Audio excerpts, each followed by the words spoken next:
Hello and welcome to another installation of Visual Art Large Group Lecture. This week we're going to be talking about visual art and religion.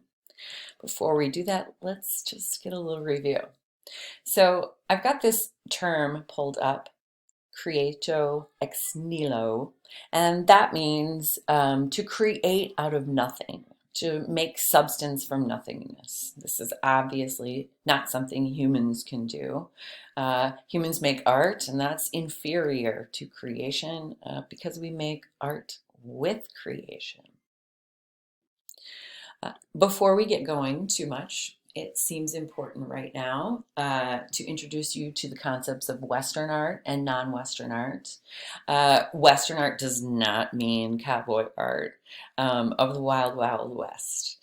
Instead, it's a larger concept than that, that is used to describe art of Western Europe, but it's also used as a general category of art that now geographically is widespread, but has origins in Europe. So the contemporary art tradition in America is one of Western art.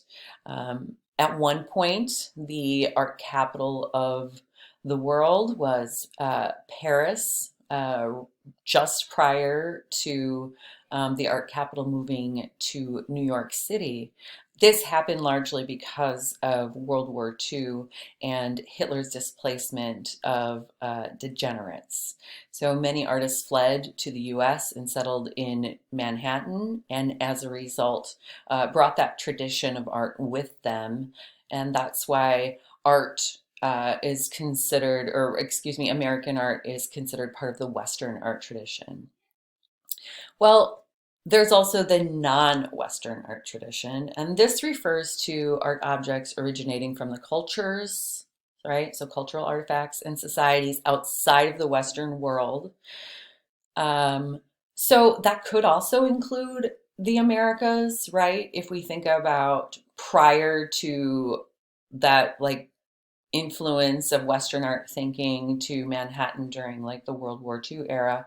Art prior to that in the US would largely have been um, fairly primitive, non-trained in a formal sense, but trained in a like cultural tradition of passing things down.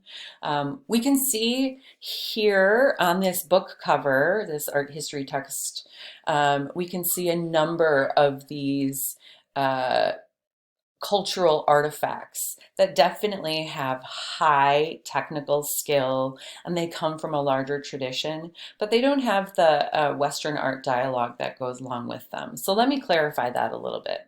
So within the Western art tradition, we have things that we understand as the artwork, the artist. A lot of times, most of the time, we know the identity of the artist. That's not always the case when we're talking about artifacts and artisans. Instead, sometimes we're just talking about the culture as the author of the artwork as opposed to the individual. And you can see I've got things set up right here between art and craft. So this idea that we've got these two kinds of categories where craft is really talking about this technical skill and everything, while art is starting to focus more on the individual's sort of interpretation of the world instead of a cultural practice, a lot of times related to belief and spirituality. Uh, so we can see that artwork is going to celebrate innovation and the forward looking. That's really what Western art is about, especially since modernism, this idea of innovation. How do we expand what art is? How do we expand our human consciousness through art?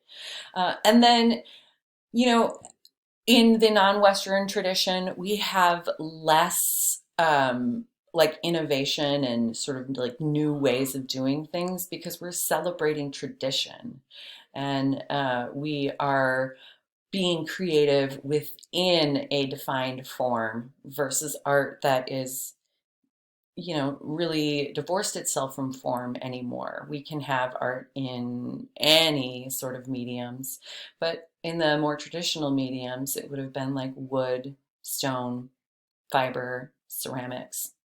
those sorts of things. Now we can also classify those categories in fine art categories as well.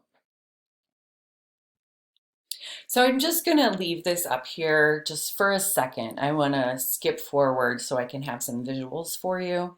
But this would be a good time for you to stop the video and zoom in on this handout just to get a sense of what these different movements are. So on this slide, I have prehistory through the Renaissance. And on this slide, I have neoclassicism through contemporary art. I'd like to just pause here really quickly and define what modern art is. Modern art was essentially made from about 1860 till about 1960, when artists were really challenging tradition. And within modernism, we've got a bunch of other isms that are part of that category, right? Cubism, and that's all I'm thinking about right now. Oh, how about some abstract expressionism, minimalism, conceptualism, lots of isms. Yeah.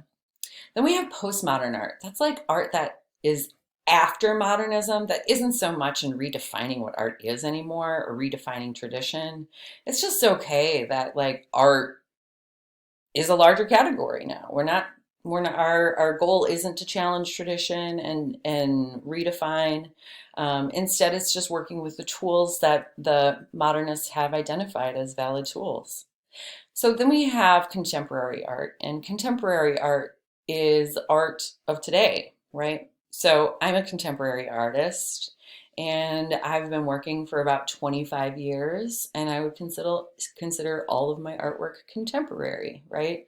Generally, if the artist is living, it's considered contemporary. And this idea of contemporary art, at least for now, is about art of the present moment. So I'm still alive, so I guess I'm contemporary. Uh, I would like to go over some art history using Pixar's Wall-E.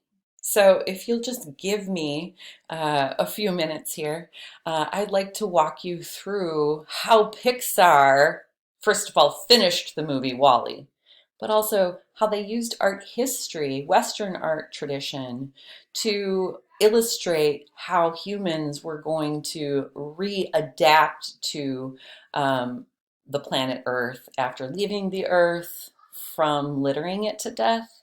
Uh, Great movie. I think you should watch it if you haven't, but I'm guessing you have. So let's check out these ending credits that really finish the movie. All right, here we go. So we're starting out with prehistory, cave walls, really simplified drawings. See the spaceship, people coming back to Earth. They're learning how to plant, just like the early cave people. Fire. Then we're going to move to ancient Egypt. We can see how cartoony everything looks, how weird the people look, really abstracted. And now we're going to see a little bit of ancient Greece. Oh, do you see it right there in all those repeating patterns and motifs? Very ancient Grecian, like some of the ancient ceramics. Ooh, now we've got some vines and grapes referring to Christianity. Ooh, now some mosaics of the Middle Ages. And then, of course, a nod to Finding Nemo. And we move from the Middle Ages to the Renaissance. We can see these pencil drawings. Figures are looking more dimensional. Now we see cities and architecture. Real innovation. We see them building or rebuilding like a Colosseum type structure. Ooh, a dome, another innovation of this era architecturally. Then we're moving into maybe some romanticism or realism, and now we're moving through, let's see here, as we start to get to more of the isms. Now we're in pointillism, a post-impressionist movement made with dots of color. Now we're moving to the artist Van Gogh. You can see his signature brushstroke and unblended colors in the modern era. Let's see what else we can see here. Another sort of nod to now postmodernism. Ooh. Is that fun? Takes you through the entire sequence and shows you how humans uh, bring the world sort of for full circle, even as the credits are moving here. We also see this like really primitive digital, really flat, early um, digital animation. Uh, so it's also including itself within this history by referring to some of that digital art.